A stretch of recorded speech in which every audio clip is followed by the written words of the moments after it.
Всем доброго утра, друзья мои. Предлагаю вам послушать немного важную беседу птиц с утра. Это у нас трасса шумит недалеко отсюда, через лес. Иначе вообще была бы тишина. Ну вот, послушайте.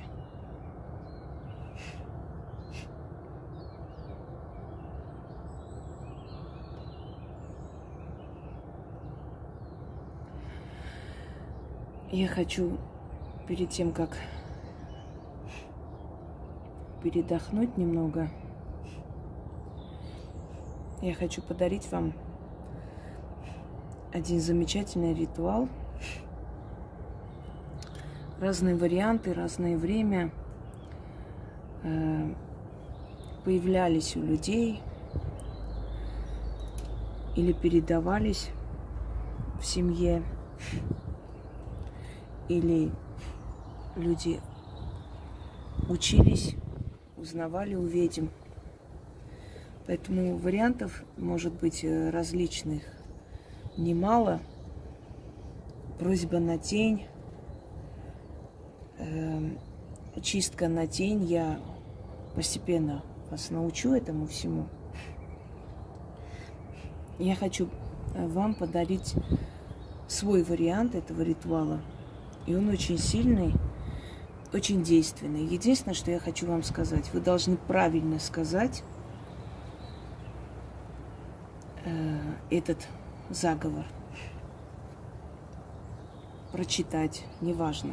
Но сказать правильно и по всем правилам. И никогда не делиться ни с кем результатом. Не рассказывать, что вы просили и что вы получили. Единственное, если вы хотите потом поделиться впечатлениями с нашими зрителями, да, вы можете просто сказать: все получилось. А как, чего, вообще не углубляйтесь в это. Просто говорите: все получилось. Тень – это наш двойник. Некоторые говорят, что тень – это наш хранитель. Это тот самый дух, который принимает наш облик и появляется то в образе тени, то в образе нашего двойника в зеркале. Как бы там ни было, тень ходит за нами по пятам. Именно поэтому говорят: плохие мысли не говорите, лишние слова не произносите, потому что тень, которая рядом с вами, тут же спохватит и исполнит. Как нужно попросить у своей тени исполнения своего желания. Но желание такого реалистичного: получить работу, поговорить с любимым человеком, чтобы он пришел поговорить, может быть, поставить точки над «и», попросить ту сумму, которая вам нужна, может быть, чтобы купить себе что-либо, и оно быстро соберется за короткое время. Одним словом, подобное желание. Можно даже попросить помощи в лечении болезней. Естественно, тень вас не вылечит, но появится тот врач или такие обстоятельства, что вас вылечат.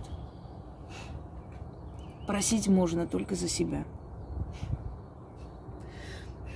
Как нужно это делать? Выходите на улицу днем, когда еще солнце, когда еще можно увидеть свою тень. Становитесь, смотрите на свою тень. Нужно руки, значит, сцепить таким образом пальцы, чтобы создать замок.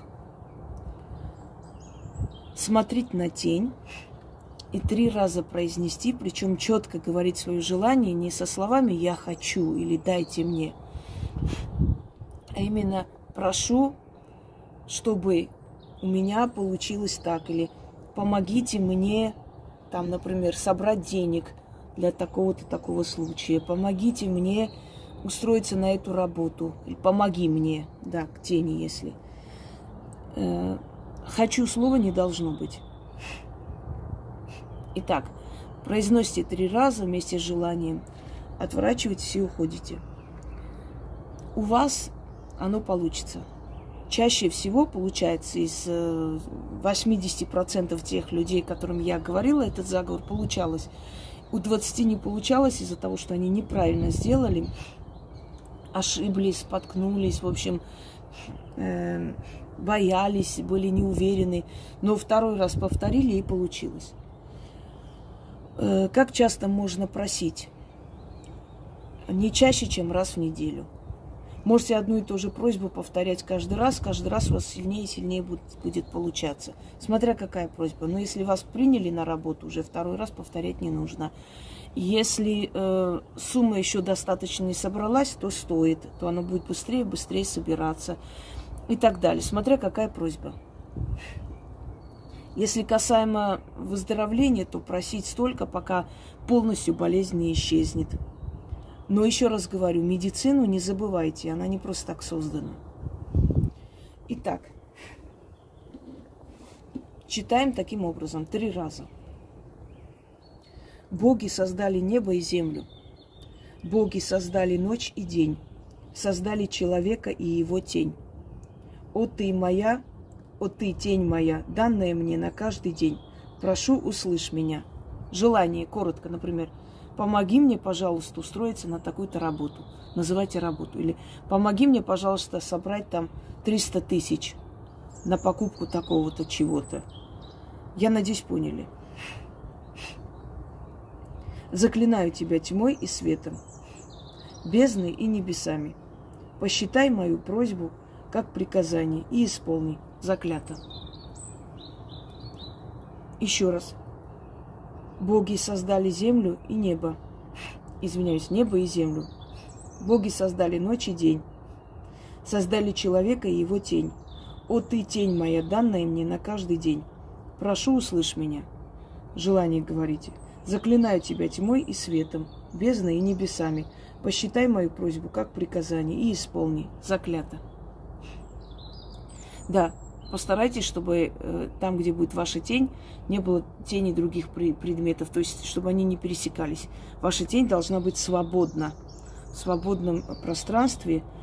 То есть, стойте в таком месте, чтобы рядом не было предмета, и они не пересекались, тем более, не шли поперек вашей тени. Ваша тень должна быть свободна, она вас услышит и исполнит. Боги создали небо и землю, боги создали ночь и день, создали человека и его тень. О, ты, тень моя, данная мне на каждый день, прошу, услышь меня. Желание. Заклинаю тебя тьмой и светом, бездной и небесами. Посчитай мою просьбу как приказание и исполни. Заклято. Тень должна быть на улице, не дома. Дома не подходит. Во дворе у себя, да. И последний раз читаю. Боги создали небо и землю, боги создали ночь и день, создали человека и его тень. О, ты, тень моя, данная мне на каждый день. Прошу, услышь меня. Говорим желание. Заклинаю тебя тьмой и светом, бездной и небесами. Посчитай мою просьбу как приказание и исполни. Заклято. А как все это делать, я надеюсь, помните. Я вам сказала, объяснила, каким образом это произносится и для каких случаев. И еще раз, ни с кем не делимся и не говорим. Иначе это все постепенно начнет исчезать. В этом случае надо хранить молчание. Если хотите поделиться, что получилось, просто говорите: все получилось, и все. Больше ничего. Как получилось, чего, дальше не разговариваем. Если хотите говорить. Все, друзья мои, удачи. Пойду немного отдохну.